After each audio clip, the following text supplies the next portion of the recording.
To see what the coronavirus outbreak really looks like, Dr. Rajeev Fernando took a one-day trip to Wuhan, China, where it all began. He traveled on January 17th, more than a month since the deadly virus had started spreading there. As an infectious disease expert, what he saw was surprising and alarming. And I saw about 10% of the population wearing masks, so it was just not that much, and it didn't make any sense to me. If those people knew there's an active outbreak that's going on, people would have been more precaution. They would have worn more masks. He said the lack of precaution could result from authorities underreporting cases at the time. When you have an outbreak, cases are multiplying every day, more and more cases, and the authorities over there were saying that there aren't any new cases for a whole week, and that got me very suspicious.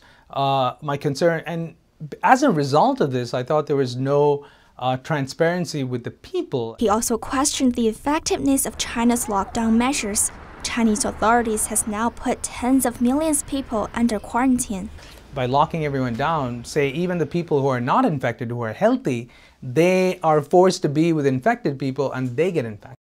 I think the Chinese, the politicians were under a lot of pressure to do something quickly because, like I said, they hadn't reported a case in a week. People were just going on as business as usual, and suddenly they say, well, we have 500 cases overnight or 1,000 cases the next day.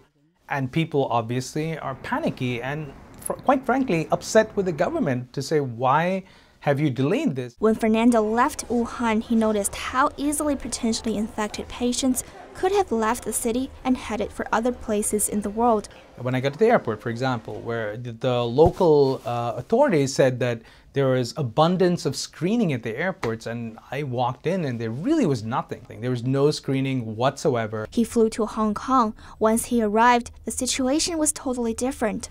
As soon as I got off the flight, there were like 3 or 4 people right on top of me, checking my temperature, checking everyone's temperature. It was very aggressive. And that upset me that, it was sort of like, China was not checking people aggressively to actually, if they were infected, to stop them from flying. So that was a big concern for me. He expects many more cases to emerge. With that, he said data transparency and the global effort are the most important. Kenny Zhou, NTD News, New York.